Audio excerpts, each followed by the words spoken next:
Hello students, welcome to your channel DKK Pathshala. आज हम इसके बारे में बात करेंगे लिमिट्स एंड कॉन्टिन्यूटी। आपके लिमिट्स हैं, कॉन्टिन्यूटी है एंड डिफरेंशियबिलिटी पढ़ता है, प्लस में डिफरेंशियबिलिटी भी है। तो हम इसको 3 पार्ट्स में हम पढ़ेंगे। पहला पार्ट होगा हमारा लिमिट्स का। हम पहले लिमिट्स के सारे कॉन्सेप्ट्स कवर करेंगे, NCERT कवर करेंगे। उसके बाद हम हमारी एस चंद हो गई एंड देन अरिहंत हो गई, उसके भी हम सिलेक्टेड क्वेश्चंस को कवर अप करेंगे, ताकि हमारा कोई भी फॉर्मेट या फिर कोई भी कॉन्सेप्ट हमारा छूटेगा नहीं। लिमिट्स के बाद जब हम ये कवर कर लेंगे, देन उसके बाद इसी फॉर्मेट में हम कॉन्टिन्यूटी पढ़ेंगे, उसके बाद हम डिफरेंशियबिलिटी पढ़ेंगे। ठीक है, तो अभी हम लिमिट्स की बात करते हैं। अभी सिर्फ और सिर्फ हम लिमिट्स पढ़ेंगे एंड द होल कॉन्सेप्ट जो आपके NCERT में कवर किए गए हैं, हम उसके बारे में बात करेंगे। ओके, ठीक है। तो लिमिट्स क्या होती हैं? लिमिट्स का मतलब हम नॉर्मल भाषा में अगर हम आपस में बोलें तो हम कहते हैं यार लिमिट्स का मतलब होता है तुम्हारी औकात। बोलते हैं कि नहीं बोलते हैं? मान लो किसी इंसान का ना आपके लिए, मैं रियल लाइफ में बता रही हूँ, किसी इंसान का आपके लिए ना बहुत रूड बिहेवियर है, तो आप गुस्से में नहीं उसे बोलते हो कि यार तुम्हारी लिमिट से ज़्यादा हो रहा है। अब बोलते हो कि नहीं बोलते हो? कहते हो कि तुम्हारी लिमिट से काफ़ी ज़्यादा हो रहा है ये चीज़, वो चीज़ आ गया। ठीक है, बहुत सारे हम रियल लाइफ में लिमिट कहते हैं। हम कहते हैं यार NDA का एग्ज़ाम मेरी लिमिट के अंदर है, मैं निकाल लूँगा इसको। या फिर कुछ होते हैं वो कहते हैं यार NDA का एग्ज़ाम मेरी लिमिट से ज़्यादा है, I can not crack it. अपनी अपनी लिमिट होती है ना, हमें पता ही नहीं होता लिमिट क्या है, पर फिर भी हम ये वर्ड काफ़ी यूज़ करते हैं रियल लाइफ में, और उसका जो सेंस सिंपली यही होता है। बट आपका मैथ्स में उसका क्या सेंस है? मैथ्स में जब भी हम कोई भी फंक्शन लिखते हैं, ठीक है, कोई भी फंक्शन हो गया, मैं आपको एग्जांपल दे रही हूँ, एक कोई भी पॉलिनोमियल का, लेट इट बी, ये मेरा पॉलिनोमियल है सिंपल सा, मैंने ये लिखा, ठीक है। तो मैंने कहा कि यार x बराबर 2 पे इस फंक्शन का वैल्यू क्या होगा? ये तो फंक्शन है ना, सिंपल से ही फंक्शन है। मैंने कहा कि यार आप हमें इतना तो पता ही है कि x हमारा क्या होता है, ये डोमेन डिफाइन करता है, और जो भी वैल्यू आती है ये f(x) हमारा ये रेंज डिफाइन करता है। मैंने कहा कि x बराबर 2 पे क्या होगा, तो आप क्या करोगे? मैंने कहा यार सिंपल सी बात है कि x बराबर आप 2 रख रहे हो, ये लिमिट का भी साइन कंसीडर मत करो, इसको सिंपल तरीके से समझो कि मैंने कहा x बराबर 2 पे क्या होगा। तो आप क्या करोगे? x की जगह आप 2 रख दोगे कि नहीं? सिंपल सा 2 2 जा 4, 4 3 जा 12। मैंने कहा यार ठीक है, ये चीज़ आ जाएगी, सिंपल। ये हो गया आपका वैल्यू, पर ये आपका हो गया, ये आपका एग्जैक्ट वैल्यू है कि x बराबर 2 पे ये आपको जो वैल्यू मिला है, y का वैल्यू, ये एग्जैक्ट मिला है। बट लिमिट पता है क्या होता है? लिमिट होता है अप्रोचिंग। मतलब मैंने कहा यार x टेंड्स टू 2 पे बताओ क्या होगा। मैंने बोला x टेंड्स टू 2 पे बताओ, मैं x इज इक्वल्स टू 2 की बात नहीं कर रही हूँ, मैं कह रही हूँ कि x अगर मेरा 2 की तरफ जा रहा है तो तुम्हारा वैल्यू क्या होगा। सॉल्व करने का तरीका तो सेम ही है, इसकी जगह भी हम 2 रखेंगे, स्क्वायर करेंगे एंड देन 12, पर इन दोनों में ना एक डिफरेंस है। इसमें डिफरेंस ये है कि ये एग्जैक्ट वैल्यू है, और इसमें डिफरेंस है कि ये अप्रोचिंग वैल्यू है। मतलब ये एग्जैक्ट नहीं है, ये सिंपल सा अप्रोचिंग है। समझ में आया? एक वर्ड होता है एग्जैक्ट और एक वर्ड होता है आपका अप्रोचिंग। आगे देखते हैं, तब आपको बेटर समझ में आएगा। उससे पहले हम बात करेंगे इन्फिनिटी का, कि इन्फिनिटी का मतलब ही क्या होता है। आपको पता होगा, आपने डोरेमोन है, आपने काफ़ी देखा होगा ये हमारा पूरा स्टार्स का कैलेस्ट्रियल बॉडीज़ जो भी हैं, सिस्टम है हमारा पूरा, ठीक है। तो आप एक चीज़ बताओ, क्या आप इधर इन लोगों को काउंट कर सकते हो? डोरेमोन, शिजुका, जियान, आप इनको काउंट कर सकते हो ना? कितने लोग हैं? कितने लोग हैं ये?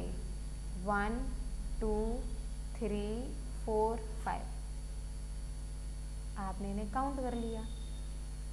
इसी तरीके से बता दो कितने स्टार्स हैं यहाँ पे, 1 2 3 4 5 6। क्या आप काउंट कर सकते हो? आप काउंट ही नहीं कर सकते हो, आप इन स्टार्स को काउंट नहीं कर सकते हो। तो आप काउंट नहीं कर सकते हो ना, जो भी चीज़ को हम काउंट नहीं करते ना, हम उसको इन्फिनिटी बोल देते हैं, क्योंकि हमारे बस में नहीं है ये वो चीज़, ठीक है ना। हमारे बस में तुम्हें काउंट करना नहीं है, इसलिए मैंने इन्फिनिटी बोल दिया। यहाँ 5 लोग हैं, 5 लोग और होते हम कह देते भाई यहाँ 10 लोग हैं, हम कह देते यहाँ पे 15 लोग हैं, हम काउंट कर सकते हैं तुम्हें। बट क्योंकि हम ये स्टार्स कैलेस्ट्रियल बॉडीज हो गई, हम इन्हें काउंट नहीं कर सकते, तो हमने यहाँ पे इसको इन्फिनिटी का नाम दे दिया कि भाई ये इन्फिनिटी है। तो इन्फिनिटी का मतलब क्या होता है? इन्फिनिटी का मतलब होता है नॉट डिफाइंड, यानी कि एक ऐसी चीज़ जो है जो यार डिफाइंड नहीं है, ठीक है ना। हम नहीं बता सकते, मैं 100 कह दूँ, मैं श्योर नहीं हूँ कि वो 100 ही होंगे स्टार्स। मैं 1000 कह सकती हूँ, मैं श्योर नहीं हूँ कि 1000 होंगे। मैं 10,000 कह सकती हूँ, I am not sure. 10 lakh हो सकते हैं, 10 करोड़ हो सकते हैं, I am not sure actually. तो क्या है ना कि मैं यार इन्फिनिटी वर्ड उस चीज़ को हम बोल देते हैं जिस चीज़ की हम गणना नहीं कर सकते, हम उसको इन्फिनिटी बोल देते हैं कि भाई वो इन्फिनिटी है, ठीक है, यानी कि नॉट डिफाइंड है। अब फंक्शंस के केस में इन्फिनिटी का क्या सेंस आता है, हम वो देखते हैं। फंक्शंस के केस में हमने ये चीज़ देखो, जैसे कि हमेशा एक ही फॉर्मेट में आपके जो फंक्शंस होते हैं वो डिफाइंड नहीं होते हैं। लेट इट बी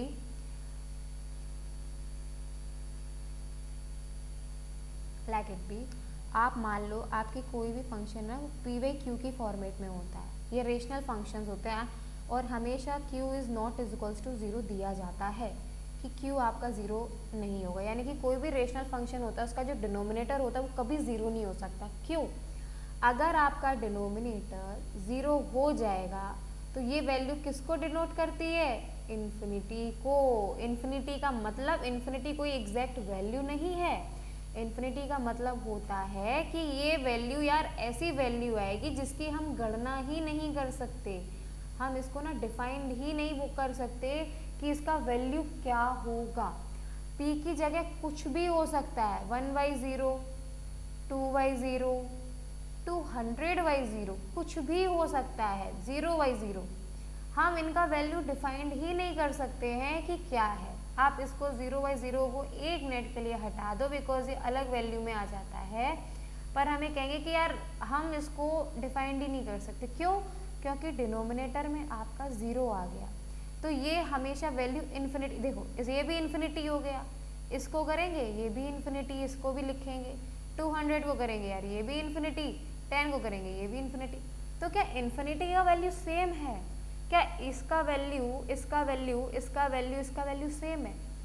सेम नहीं है ना यार, ये 1 है, ये 2 है, 200 है, 10 है, कुछ ना कुछ तो डिफरेंट है ही, पर हम इसे मैथ्स की भाषा में इन्फिनिटी बोल देते हैं। क्यों? क्योंकि यार हम इसकी वैल्यू फाइंड ही नहीं कर सकते, हम इसकी गणना कर ही नहीं सकते, ठीक है ना। तो that is known as infinity. Infinity का मतलब होता है कि यार आपकी औकात के बाहर है, मुझे नहीं पता है इसका वैल्यू क्या आ रहा है, इसलिए मैंने इसका नाम इन्फिनिटी दे दिया। तो मैथ्स में आप ये ध्यान रखोगे कि इन्फिनिटी का सेंस जो होता है उसकी कोई एक वैल्यू नहीं होती है।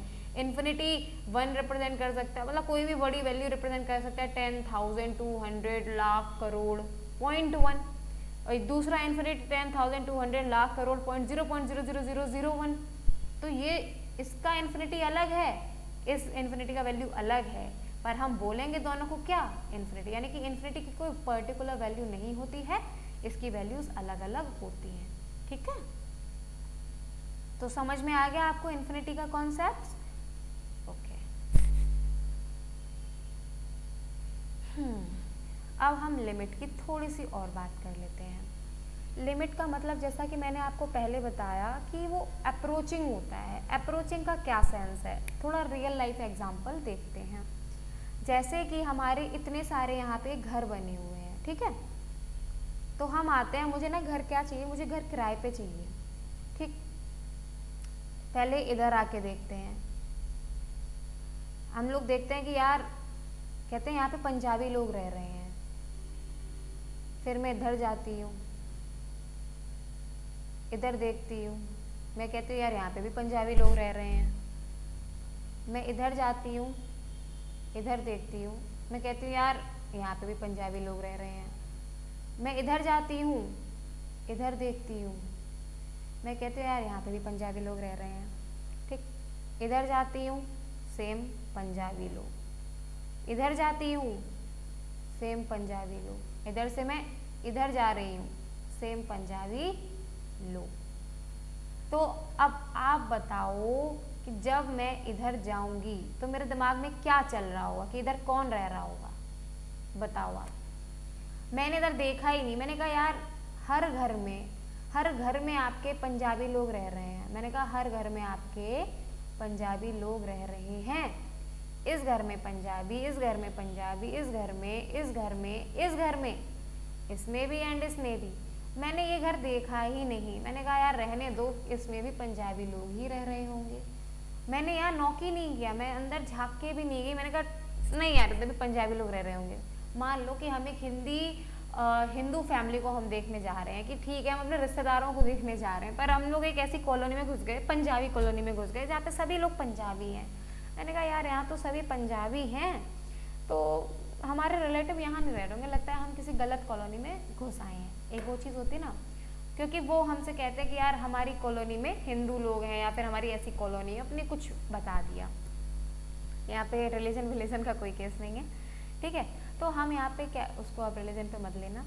तो हम यहाँ पे क्या कहते हैं कि यार तो हमने इस घर को देखा ही नहीं, हमने बस एक आइडिया लगा लिया कि यार इस घर में भी पंजाबी लोग रह रहे होंगे। लगा लिया कि नहीं, हमने नॉक नहीं किया, तो बस इसे ही हम लिमिट का दर्जा दे देते हैं।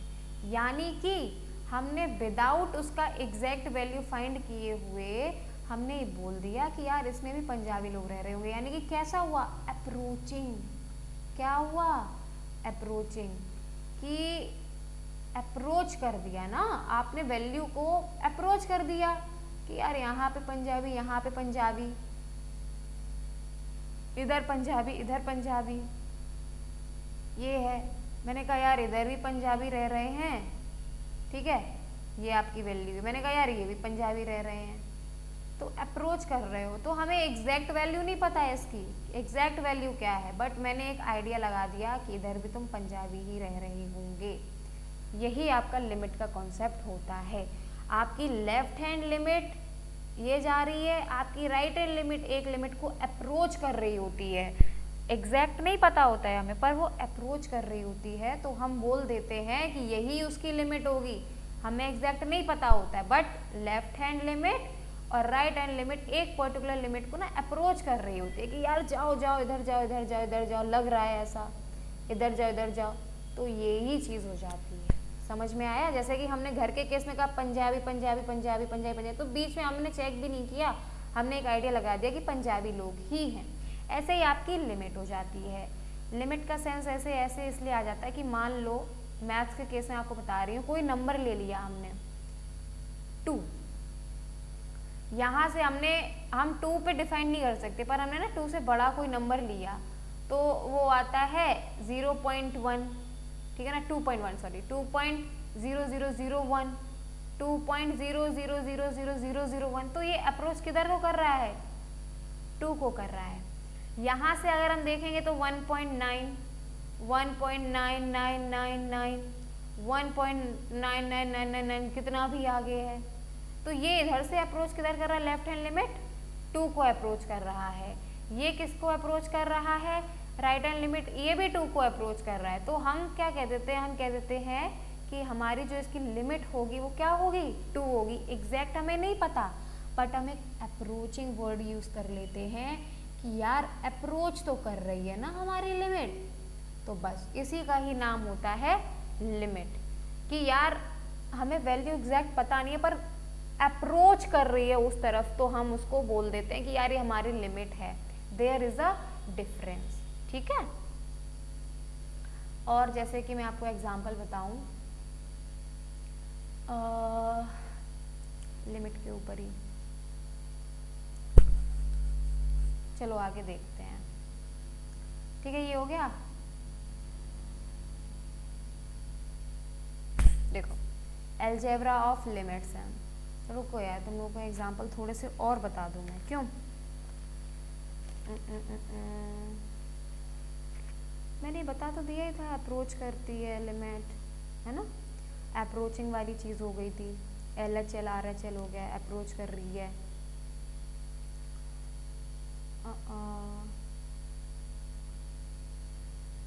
ठीक है ना, RHL अप्रोचिंग हो गया, ठीक है चलो ओके। अब हम जो बात करेंगे वो बात करेंगे लिमिट्स की अलजेब्रा की। अलजेब्रा का सेंस होता है, देखो लिमिट्स वाला जो हमारा एनसीईआरटी में चैप्टर है उसमें 4 थ्योरम्स हैं आपके, ठीक है ना, this all are your theorem 1। इसमें क्या होता है कि बहुत सिंपल है, ये इतना दिखने में खतरनाक लग रहा है पर कुछ है नहीं। अलजेब्रा ऑफ लिमिट्स है थ्योरम 1, क्या, let f and g be two function, दो फंक्शंस हैं आपके, such that both limit F x x tends to A and limit ji x x tends to A exist कर रहे हैं, ठीक है। देन दोनों ही आपके एग्जिस्ट कर रहे होते हैं, तो जब अगर दोनों ही ब्रैकेट में होंगे, ठीक है ना, और x टेंड्स टू a है, तो आप अलग अलग इसको कर सकते हो, limit F x x tends to a plus limit ji x x tends to a. वैसे ही अगर दोनों का डिफरेंस है, bracket of f x minus g x x tends to, तो अलग अलग कर सकते हो, limit of f x x tends to a, limit of g x x tends to a, minus times, ठीक है, माइनस करके। ऐसे ही आपका अगर दोनों मल्टीप्लाई में है, f x into g x x tends to a, तो ये हो जाएगा f x x tends to a multiply में जी एक्स, अलग अलग मतलब लिमिट हम लगा सकते हैं under in only one condition, कि आपकी जो लिमिट है वो एग्जिस्ट दोनों फंक्शंस की करनी चाहिए। फिर ये डिवाइड में है, एफ एक्स जी एक्स पर ये कंडीशन है कि डिनोमिनेटर ज़ीरो नहीं होना चाहिए, तो एक्स टेंड्स टू ज़ीरो, फिर आप इसकी इंडिविजुअल लिमिट लगा दो, इसकी इंडिविजुअल लिमिट लगा दो, limit of f x x tends to a divide में limit of g x x tends to. ये नोट है आपका, मतलब नोट इन द सेंस 10 का नोट नहीं, note in the sense important point, कि अगर आपका मान लो कोई लैम्डा है जो कांस्टेंट है, तो आप जैसे आप लिमिट लगा रहे हो, तो लिमिट हमेशा एक्स वेरिएबल में लगता है ना भाई, तो ये आपका जो कांस्टेंट है ना, वो कांस्टेंट आप बाहर लगा सकते हो। मान लो lambda times of f x है और एक्स टेंड्स टू है, तो आप लैम्डा बाहर निकाल सकते हो और इतने में आप लिमिट लगा सकते हो, वो लैम्डा टाइम्स ही हो जाएगा, ठीक है, वो लैम्डा टाइम्स ही हो जाएगा। तो आप चाहो तो इसको नोट कर सकते हो, नोट डाउन आप कर सकते हो, ठीक है, ओके।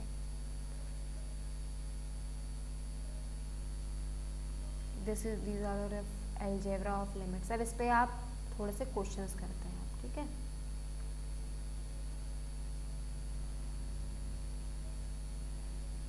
कैसे मुझसे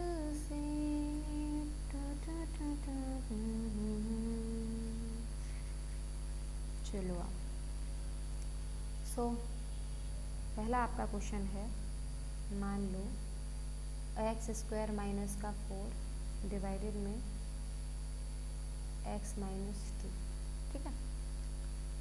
तो आप सबको दिख रहा होगा कि यार अगर मैं x बराबर यहाँ पे 2 रखती हूँ तो क्या होगा, डिनोमिनेटर 0 हो जाएगा, इन्फिनिटी आ जाएगी, तो आ गया ना कि x 2 नहीं हो सकता, 2 नहीं हो सकता। लेकिन यार 2 पे हम लोगों की रहती है ना क्यूरियोसिटी, कुछ तो है, एग्जैक्ट 2 नहीं हो सकता पर अप्रोचिंग तो हो सकता है ना यार।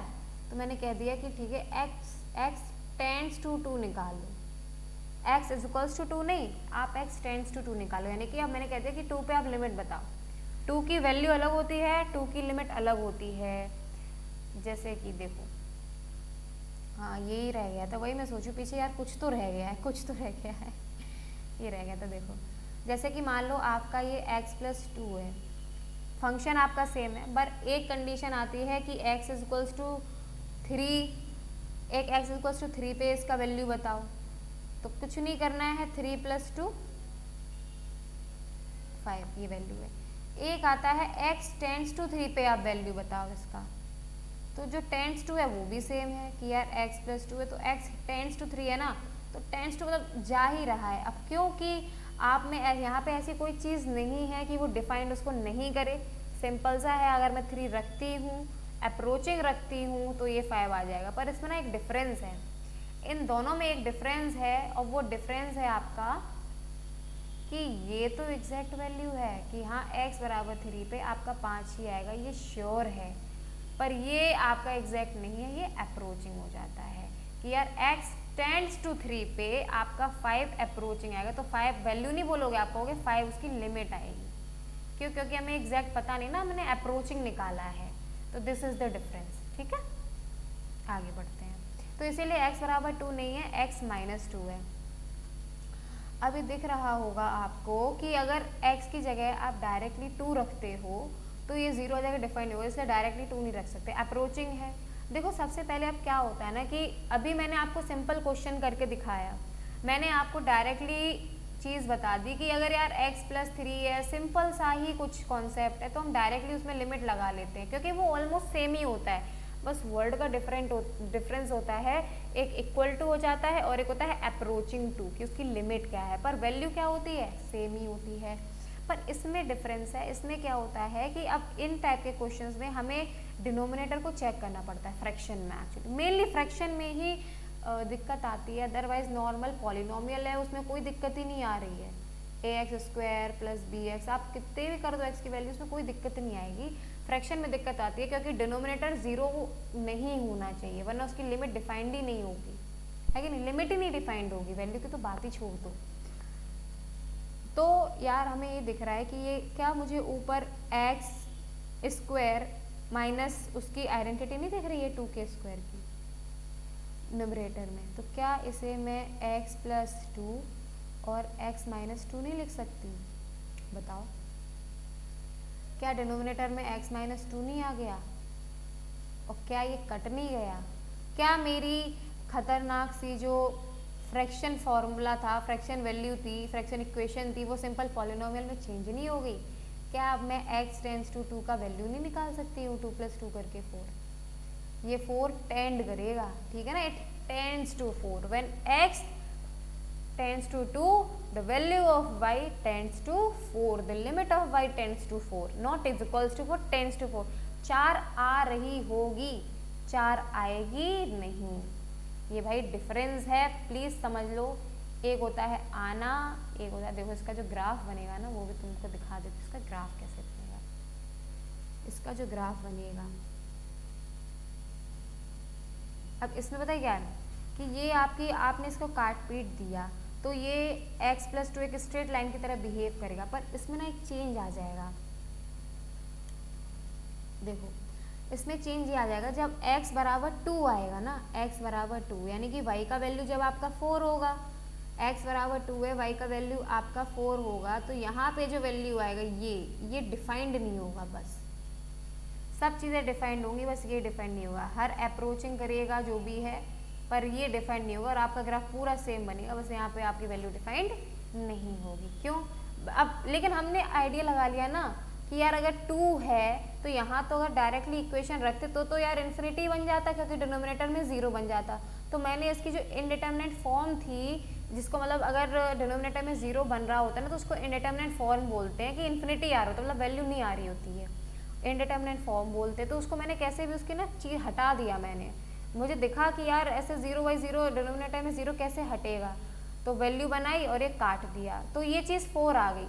पर ये है ना कि हमने पता कर लिया कि यार हाँ इसकी जो लिमिट आएगी वो 4 टेंड करेगी, पर इसके एक्चुअल में वैल्यू नहीं आएगी, टेंड्स करेगी, ठीक है, ओके। और क्वेश्चन करवा दें? चलो एक क्वेश्चन और करो आप।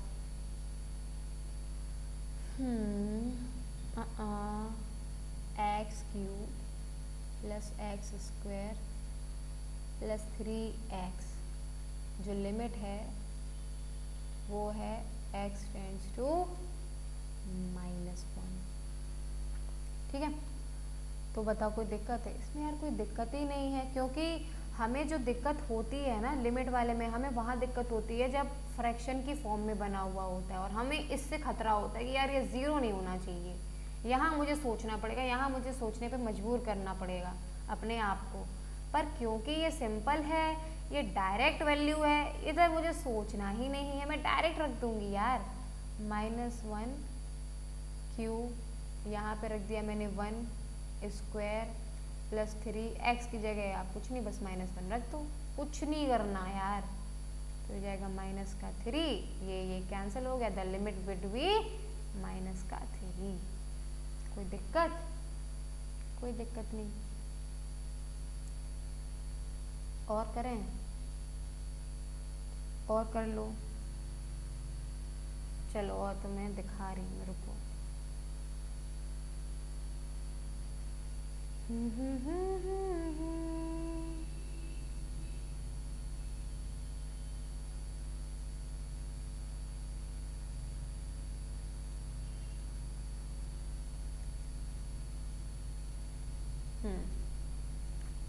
ये वाला क्वेश्चन बताओ। अब ये आपकी एनसीईआरटी है, ठीक है ना। अब ये वाला क्वेश्चन है, limit X cube minus X square plus 1 X tends to 1। क्या आप इसे कर लोगे या इसे नहीं कर पाओगे? बताओ। आप इसे कर लोगे ना यार? क्यों? क्योंकि हमें इसमें दिखने की ज़रूरत ही नहीं है, हम डायरेक्टली वैल्यू रख सकते हैं।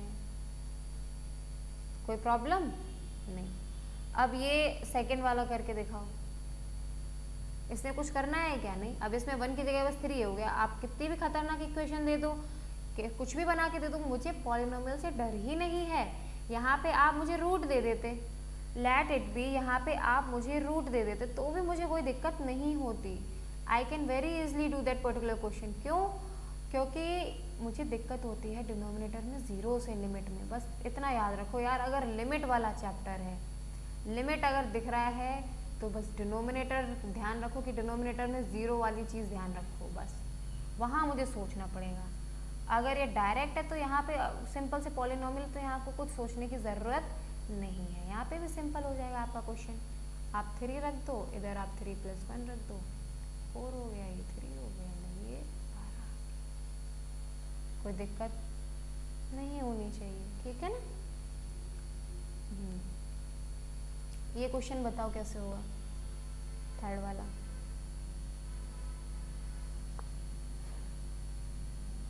इसमें कुछ नहीं है। अब ये क्या है, x टेंस टू a -1 है, तो 1 की जगह जब आप रखोगे यहाँ पे -1 देन +1, सिंपल है ना यार। देखो ये हो गया, देखो -1 +1, ऐसे रख दो, क्योंकि ये 10 है तो आपको दिख रहा होगा। फिर -1 फिर +1 फिर -1 फिर +1। देखो मैं बताऊँ, यहाँ पे 10 होता या 20 होता या कोई भी इवन वैल्यू होती, और ये अगर -1 है तो ये 0 ही आता है,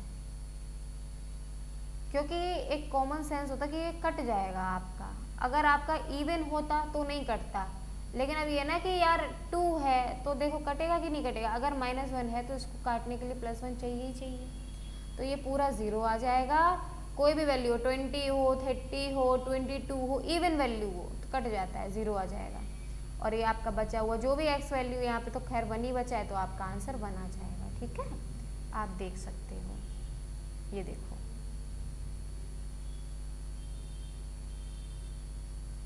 कोई दिक्कत है कि नहीं? डायरेक्ट है, ठीक है ना।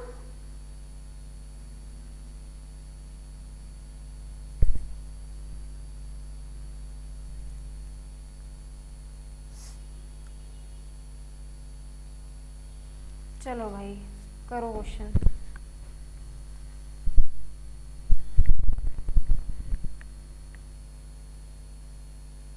अब इस वाले में ये थोड़ा सा अलग टाइप का है। इसमें क्या है कि आपको वैल्यू फाइंड करनी है x टेंस टू 0 पे, ठीक है ना। और ये फंक्शन आपको थोड़ा सा अलग तरीके से डिफाइन दिया गया है कि x टेंस टू उसका अलग नेचर है, x बराबर 0 पे उसका अलग नेचर है, x बराबर राइट पे उसका अलग नेचर है। लिमिट का एग्जिस्टेंस मैंने आपको बताया होगा कि लिमिट एग्जिस्ट कब करता है। मैंने आपको बताया होगा ना कि एग्जिस्टेंस ऑफ लिमिट कब होता है। लिमिट आपकी एग्जिस्ट कब करती है कि जैसे कि आपकी कुछ वैल्यू है, लेफ्ट हैंड लिमिट एक तरफ अप्रोच कर रही होती है, ठीक है ना, राइट हैंड लिमिट आपकी अप्रोच कर रही होती है, दोनों को। तो ऑलमोस्ट जब आपका जो LHL हो जाता है वो RHL के बराबर हो, जब आपका LHL RHL के बराबर होगा उस पर्टिकुलर पॉइंट पे, x की पर्टिकुलर वैल्यू पे, तब हम कह देंगे कि यार हाँ इसकी लिमिट एग्जिस्ट करेगी।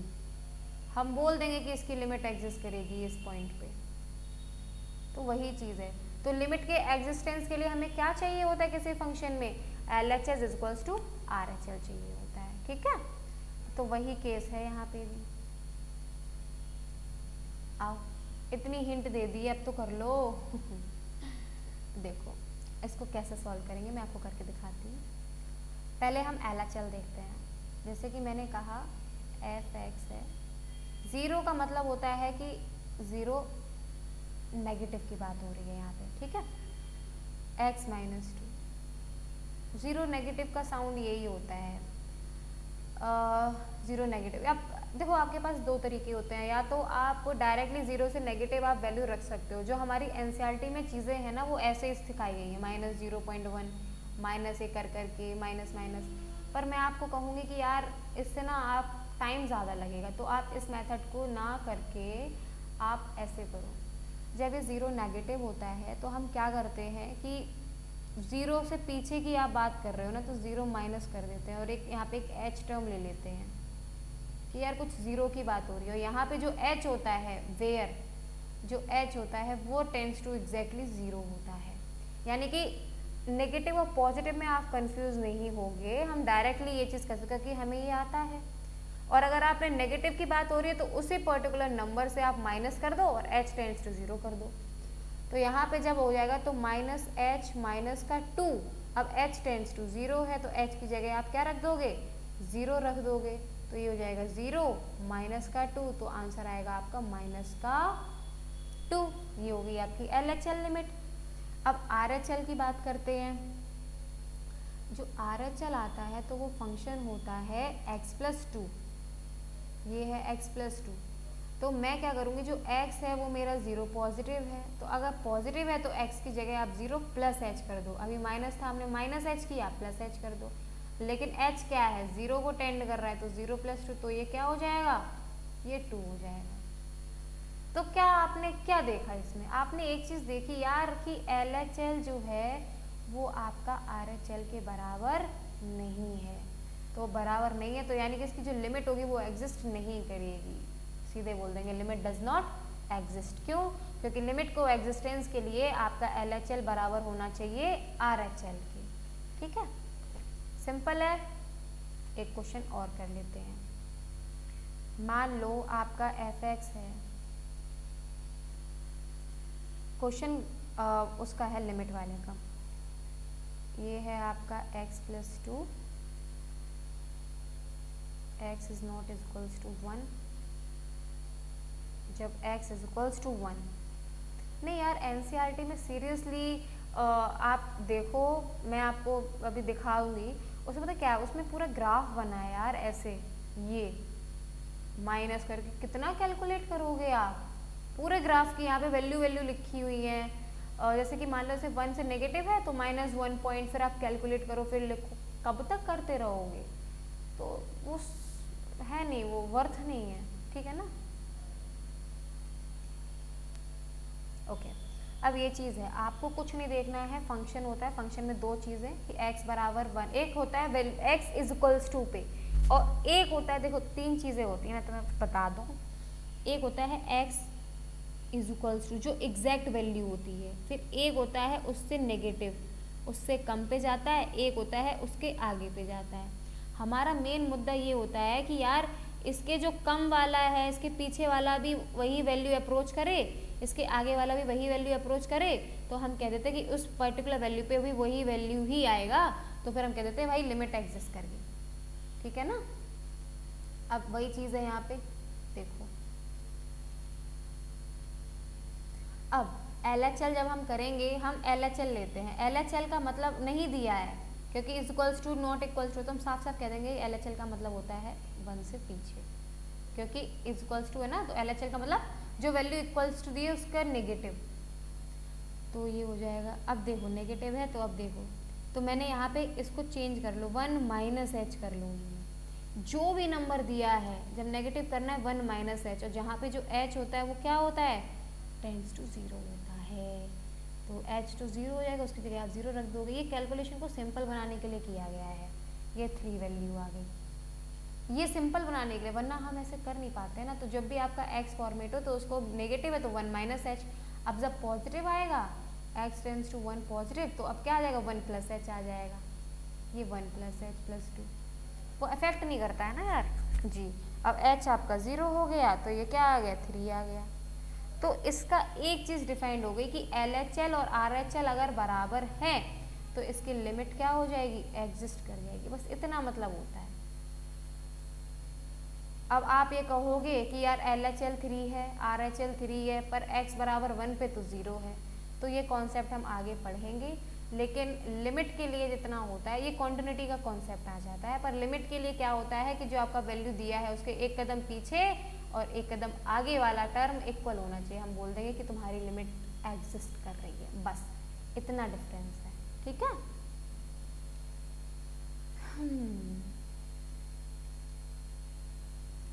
अब ये क्वेश्चन है, अब देखो फर्स्ट वाला तो आप कर लोगे क्योंकि x बराबर 1 है तो यहाँ पे 1 रखोगे, 1 प्लस 1 इधर 1, ये कर लोगे, दिस इज योर होमवर्क।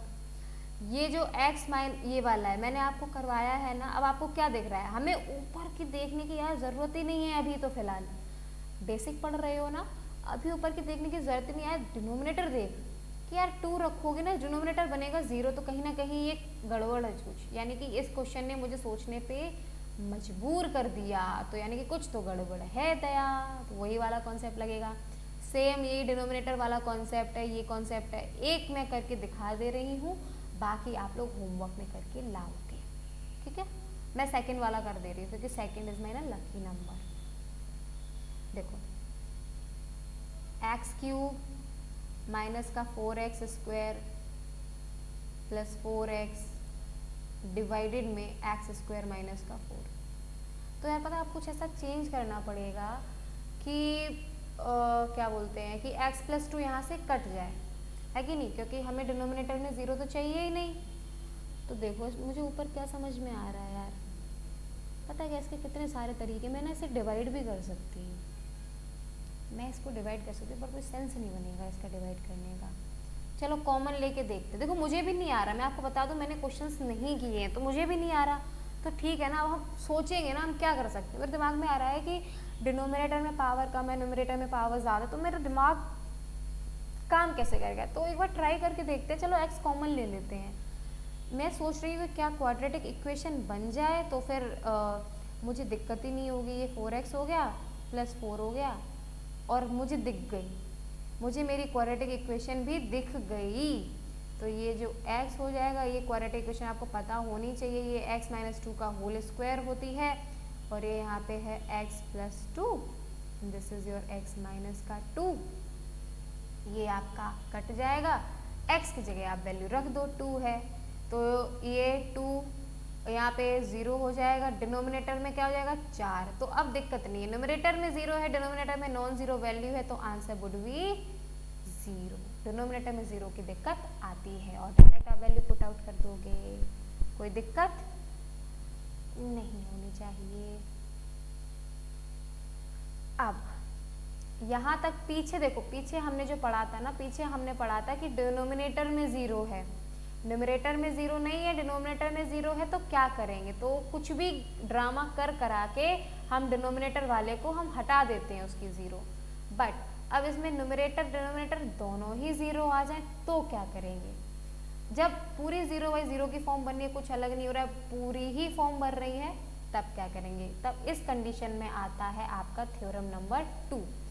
ये क्या कहता है कि जब आपका कोई भी फंक्शन है वो 0 बाई 0 की फॉर्मेट में बन रहा है तो आपको ये करना पड़ेगा, ये पता है क्या है, कहाँ से आया है, इसका डिफरेंशिएशन करके सिंपल भाषा बता रही हूँ कि अगर numerator as well as denominator 0 आता है, आपको कुछ नहीं करना है, बस आपको डिफरेंशिएशन करना है। न्यूमरेटर का ऐसा नहीं, न्यूमरेटर का अलग डिफरेंशिएशन करना है, अलग, ठीक है, डिनोमिनेटर के अलग डिफरेंशिएशन करना है, फिर आप देखो कि फिर क्या 0 बाई 0 की फॉर्मेट में बन रही है तो फिर डिफरेंशिएशन कर दो, और अगर नहीं बन रही है तो फिर उसको फिर आप अलग तरीके से सॉल्व कर लो, ये चीज़ है। लेकिन इसका कंडीशन है कि इट शुड बी 0 बाई 0 की फॉर्मेट में ही बननी चाहिए, ठीक है ना, ये आपका डायरेक्ट फॉर्मूला होता है। वरना आप इसे एनसीईआरटी से देख सकते हो, आप इसे खुद से भी सॉल्व कर सकते हो, इसमें कुछ ज़्यादा कुछ नहीं होता। देखो जैसे कि ये चीज़ है ना, तो इसका ना डिफरेंशिएशन किया गया, differentiation with respect to X. अब जैसे मान लो आप न्यूमरेटर का डिफरेंशिएशन करोगे तो n x की पावर n माइनस 1, ये तो कांस्टेंट है, ये 0 हो जाएगा, ठीक है। और डिनोमिनेटर में x का 1 हो गया, ये कांस्टेंट है, ये 0 हो जाएगा। अब x की जगह आप a का वैल्यू रख दो, तो यानी कि n x की जगह a का वैल्यू हो गया n माइनस 1, क्या ये ही नहीं है? तो इसका डिफरेंशिएशन किया है, न्यूमरेटर का अलग, डिनोमिनेटर का अलग, और बन गया, ठीक है। अगर मान लो फिर जब डिफरेंशिएशन करके फिर 0/0 बन जाए, फिर एक बार डिफरेंशिएशन कर दो, ये चीज़ है। देखो आगे, ठीक है ना। ये क्वेश्चन है, करो भाई, करके देखो, ये होमवर्क में करोगे ये वाला, ये मैं करके दिखा रही हूँ। अब जैसे कि x, अब आप 1 डालोगे तो आप यहाँ पे देखो, आपने यहाँ पे 1 डाला तो आपको दिख रहा होगा ना 1 माइनस 1 0, 1 माइनस 1 0, तो यार ये 0/0 की फॉर्मेट है। और ऐसा कुछ भी नहीं है कि आप सोचो कि मैं डिनोमिनेटर का 0 हटा दूँ, कुछ ऐसा है क्या? डिनोमिनेटर के 0 की इतनी टेंशन होती है, डिनोमिनेटर भी नहीं हट रहा है, तो ये 0/0 की एग्जैक्ट फॉर्मेट बन रहा है। तो अगर 0/0 है तो हम थ्योरम नंबर 2 से हम पढ़ेंगे कि अगर 0/0 तो हम डिफरेंशिएशन कर दें। चलो न्यूमरेटर का अलग डिफरेंशिएशन करोगे, 15 x की पावर 1 माइनस, मैं ये मान के चल रही हूँ कि आपको डिफरेंशिएशन आता है, एंड आई होप आपको आता हो। कांस्टेंट का डिफरेंशिएशन 0 नहीं आता है तो अगर देखो x की पावर n होता है ना, तो क्या होता है ना, पावर बाहर आ जाती है नीचे, और फिर ये x हो जाता है, पावर में 1 कम हो जाता है, ये डिफरेंशिएशन होता है, ठीक है। और अगर मान लो कांस्टेंट है तो कांस्टेंट सेम का सेम ही रहता है, ये डिफरेंस होता है। अब क्या है, अब आप 1 रख दो, जब आप 1 रख दोगे तो 0/0 फॉर्मेट नहीं बन रहा है, तो 15 और ये 10 हो जाएगा, इसे काट दो, 5 3 15, 5 2 10, तो आंसर इज 3/2, ठीक है। ऐसे ही होगा, ये वाला भी ऐसे ही होगा, इसे करोगे आप।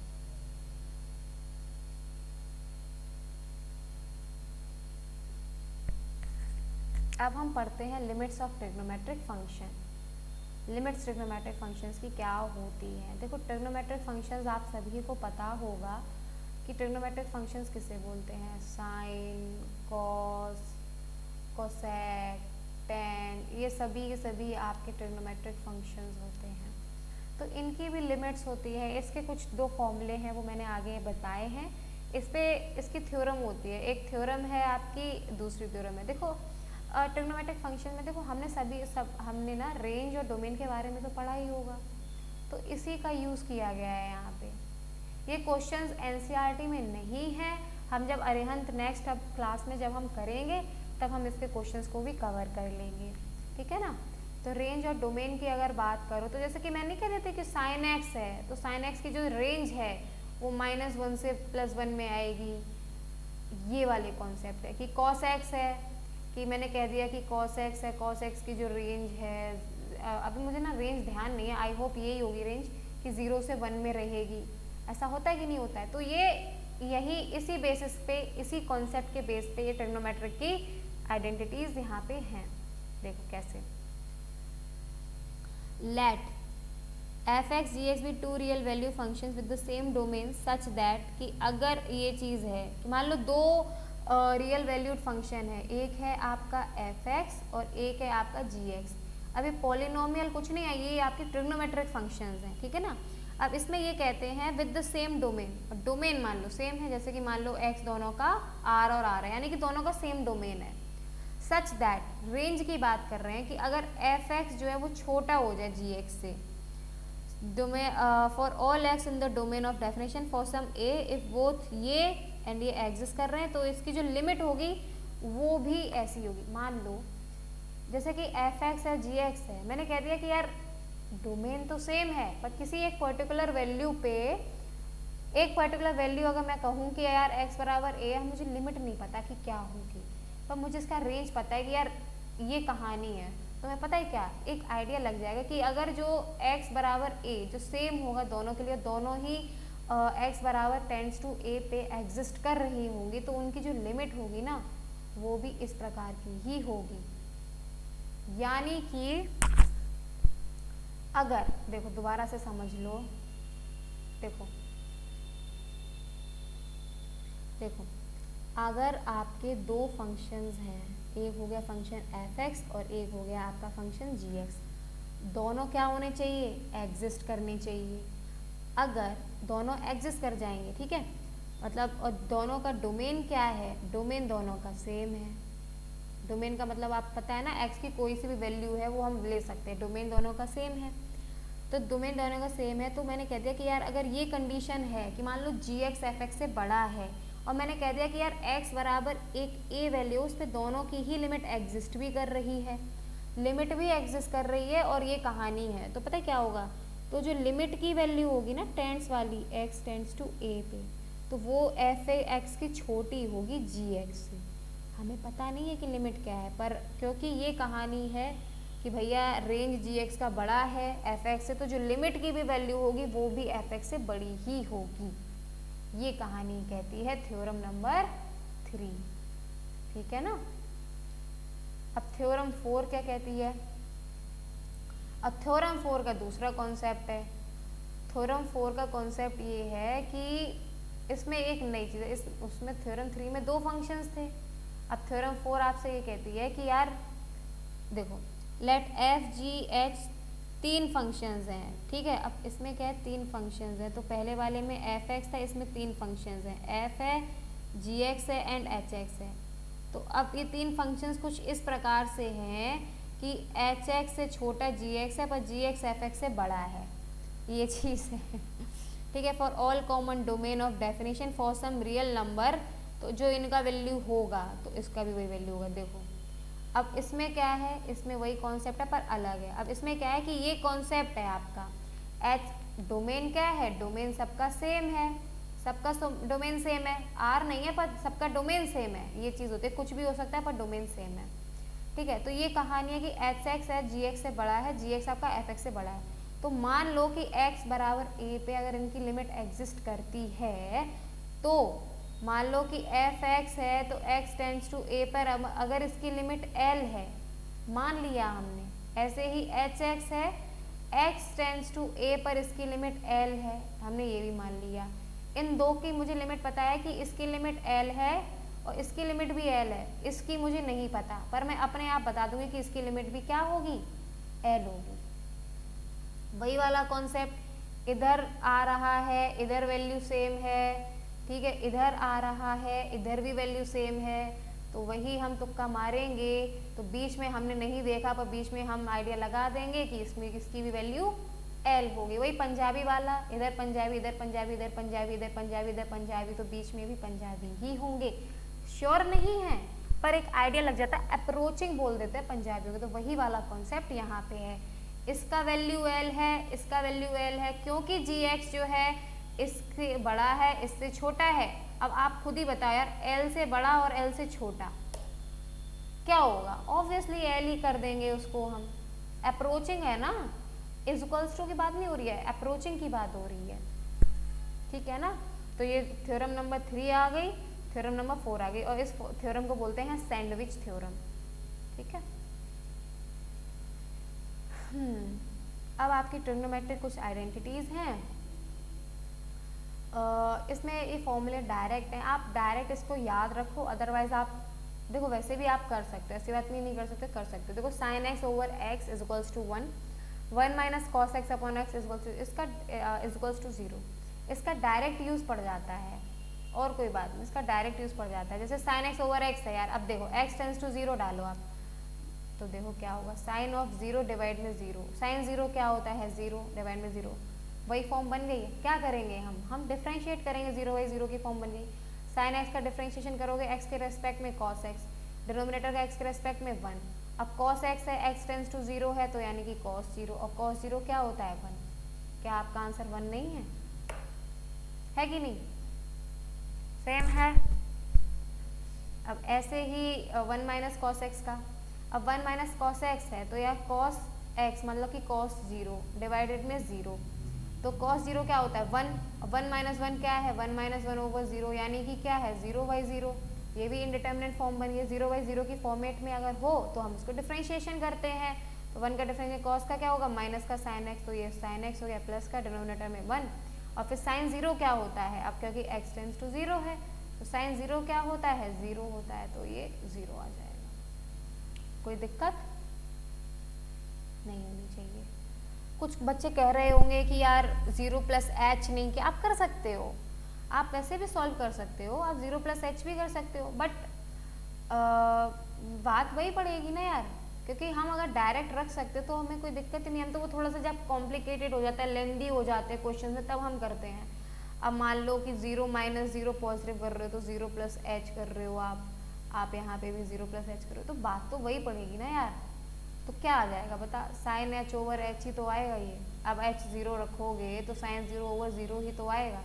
और क्या पहले मैं क्या कुछ और कर रही थी, पहले भी तो साइन 0 ओवर 0 ही तो था। तो कुछ ही किसी क्वेश्चन में ज़रूरत नहीं पड़ती है, किसी किसी में ज़रूरत पड़ती है तो हम एच वाला कॉन्सेप्ट ले लेते हैं, वरना आप डायरेक्ट कर सकते हो यार क्वेश्चन, ठीक है ना। आप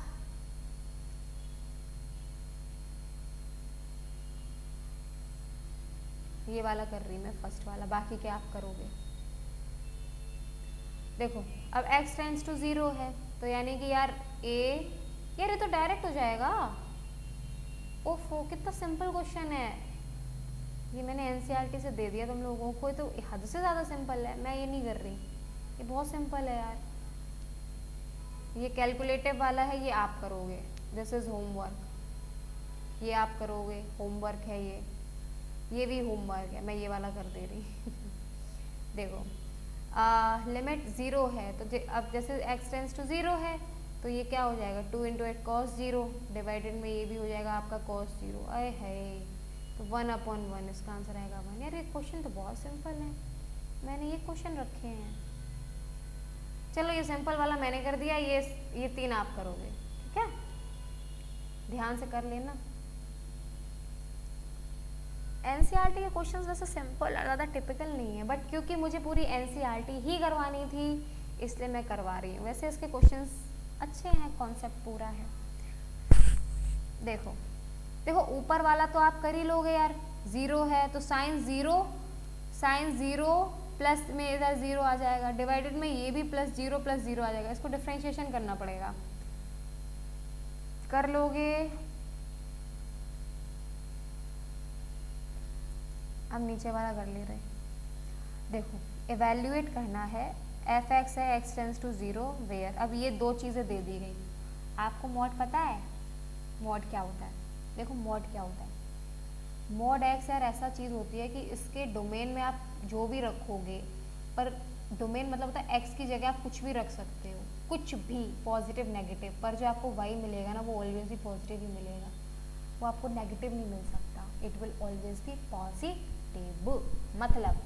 मतलब अगर आप -2 रखते हो तो भी आपको 2 मिलेगा, +2 रखते हो तो भी आपको 2 मिलेगा, ये मतलब होता है इसका, ठीक है। तो करके देखते हैं। तो हम लिमिट की बात करें, हम क्वांटिटी की बात नहीं कर रहे हैं। तो चलो अब x 0 नहीं है, अब यहाँ पे h वाला कॉन्सेप्ट आ जाएगा कि चलो हम LHL ले लेते हैं। LHL का मतलब होता है कि x, क्योंकि 0 नेगेटिव पे भी अब आपको यही इक्वेशन लेनी है, 0 पॉजिटिव पे भी ये लेनी है, 0 पे 0 है बस, 0 नेगेटिव पे भी आप यही उठाओगे, 0 पॉजिटिव पे भी ऊपर वाला उठाओगे, 0 नेगेटिव ले लो। 0 नेगेटिव जब लोगे तो x की जगह आप करो 0 माइनस h, ये मॉड में ये आप करोगे, ये क्या हो जाएगा 0 माइनस h, ठीक है, 0 माइनस h है यानी कि -h मॉड में, ठीक है, और ये होगा आपका -h, तो यहाँ पे आपका h आ जाएगा और ये आ जाएगा आपका -h, ये कट जाएगा तो ये आपका -1 आएगा। अब वहीं पे आपका लिमिट लगाने की ज़रूरत नहीं पड़ी, 0 प्लस h आप करोगे तो 0 प्लस आप करोगे तो ये 0 प्लस h हो जाएगा मॉड में, डिनोमिनेटर में h हो जाएगा, तो ये h/h हो जाएगा, ये 1 हो जाएगा। इक्वल्स टू की नीड नहीं है, यहाँ पे एक चीज़ दिख गई कि यार LHL जो है वो आपका RHL के बराबर नहीं है, इसकी लिमिट ही एग्जिस्ट नहीं करेगी। सिंपल है।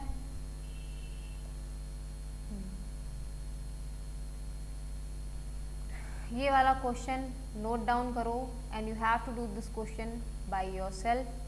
ये आप होमवर्क से करके लाओगे, ठीक है ना। देखो सिंपल है। अब इसमें क्या, सपोज एफ एक्स है एंड इफ ये चीज़ है कि एफ एक्स अगर 1 है और एफ वन के बराबर possible values of A and B. अच्छा, इसमें ज़्यादा कुछ नहीं है। इसमें ये है कि जब आप एफ एक्स की वैल्यू एक्स बराबर 1 करते हो तो ये इक्वल है, यही तो कह रहे हो, तो ये तीनों इक्वल कर दो।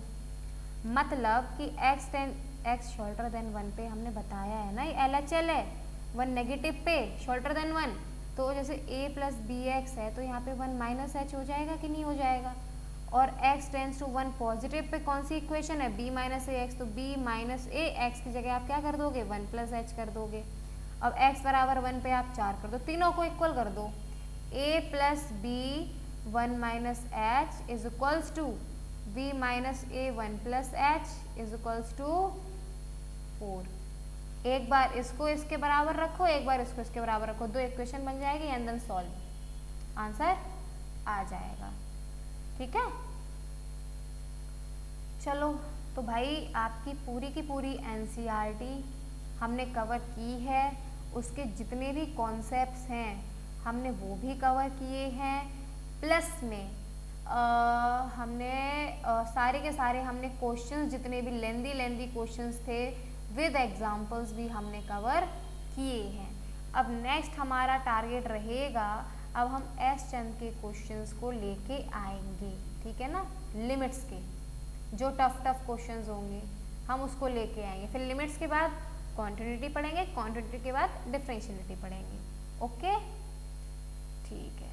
तो भाई थैंक यू, जय हिंद बच्चा, thank you so much, keep watching, keep supporting, thank you, subscribe to this channel.